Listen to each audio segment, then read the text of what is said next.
Yes, dear student of class 6, tomorrow we are going to learn your lesson number 3. बहुत अच्छी कहानी है बच्चों, बहुत इंटरेस्टिंग स्टोरी है, बहुत मजा आएगा आपको पढ़ने में.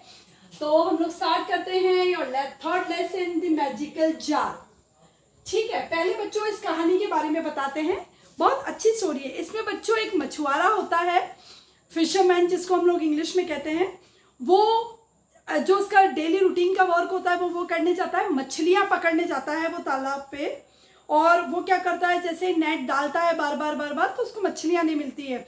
एक बार जब वो डालता है तो उसको यानी बच्चों हॉर्स फैमिली का एक होता है खच्चर जिसको अपन कहते हैं, उसकी डेड बॉडी निकलती है. फिर दोबारा भी डालता है तो बहुत सारा गार्बेज निकलता है. तो मछुआरा जो है वो इन प्रयासों से परेशान हो जाता है. मछुआरा बूढ़ा भी है बेचारा, बहुत हार्डवर्क करके अपनी फैमिली का जो खर्चा है वो चलाता है, अपनी फैमिली को वो संभाल रहा है. लेकिन फाइनली क्या होता है बच्चों, इस मछुआरे को उसकी जो नेट होती है उसमें एक जार आता है. वो जार आता है, जैसे ही मछुआरा वो जार निकालता है और जार जब खोलता है, ठीक है, उसके जाल में एक जार फंस जाता है. वो जार निकालता है, उसका लिड यानी इसका ढक्कन जब खोलता है तो उसके अंदर से धुआं निकलता है. धुएं में से बच्चों एक जिन निकलता है. वो जिन जो होता है वो उसको खाने की बात करता है, उसको मारने की बात करता है. लेकिन मछुआरा कहता है, मछुआरा उस वक्त अपनी बुद्धि का इस्तेमाल करता है और वो कहता है कि मैं बिलीव नहीं कर सकता कि तुम इस जार में से बाहर निकले हो, तो तुम मुझे बताओ कि तुम इस जार में कैसे रहते थे. देन वो जो जिनी है वो क्या करता है, वंस अगेन ही टर्न्स इनटू स्मोक. वो धुएं में बदल जाता है, वापस जार में चला जाता है. एंड मछुआरा जो होता है उसका जार का जो लेड जो ढक्कन होता है उसको बंद कर देता है. देन मछुआरा जो जिनी जो है वो उससे रिक्वेस्ट करता है कि ठीक है चलो तुम मेरी हेल्प करो, मैं तुम्हारी हेल्प करूंगा, मैं तुम्हारी विशेष जो है तुम्हारी इच्छा है जो वो पूरी करूंगा. तो इस तरीके से जब दोबारा मछुआरा जो है इसकी बात मान कर लिड खोलता है, उसको बाहर निकालता है, फिर जो जिन जो होता है बच्चों मछुआरे की बहुत हेल्प करता है, उसको रिच बना देता है, उसको प्रॉस्परस बना देता है, पैसे वाला बना देता है, उसको अच्छा मकान देता है, बहुत सारी धन संपत्ति देता है. तो कुल मिला के ये कहानी है बच्चों मछुआरे और जिनी की. ठीक है, तो यहाँ हम लोग स्टार्ट करते हैं. So we are on the page number 19 and we are on the first paragraph.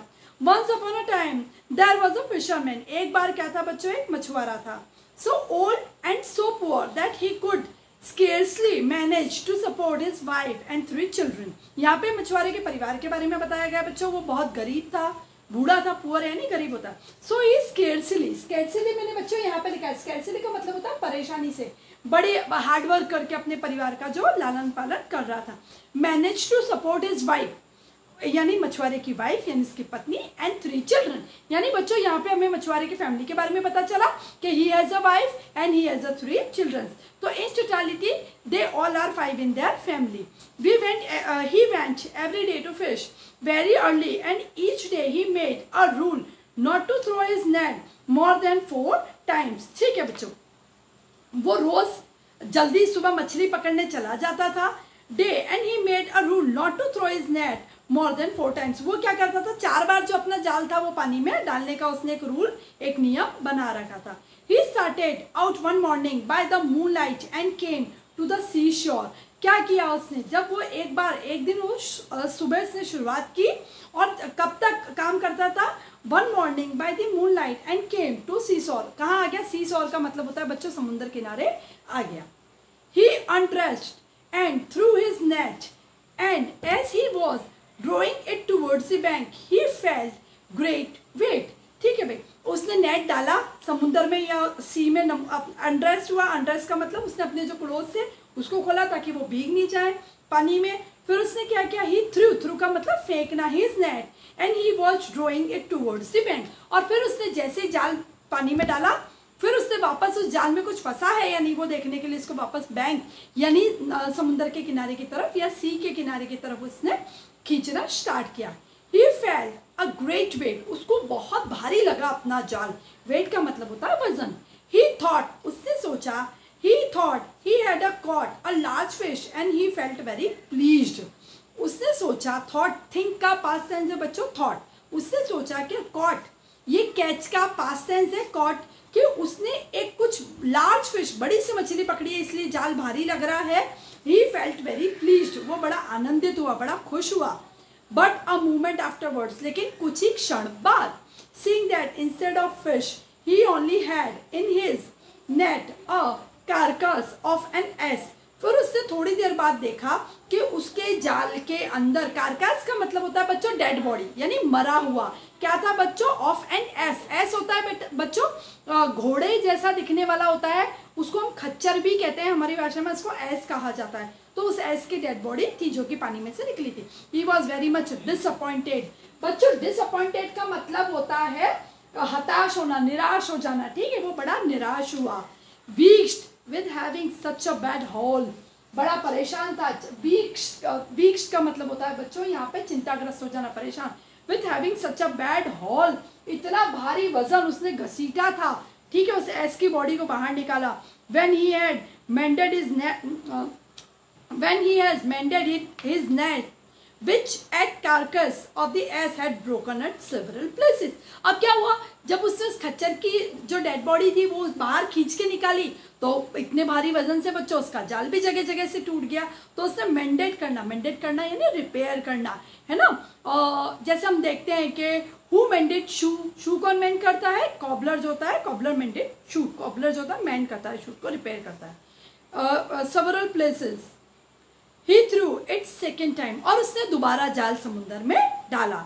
it drawing in it again and felt great weight। अब उसने जब उसको वापस खींचा तो उसको फिर से भारी वजन लगा उसके अंदर। he thought again that it was full of fish। उसको दोबारा ये लगा कि मेरा जाल भर गया है और इसके अंदर बहुत सारी मछलियां हैं।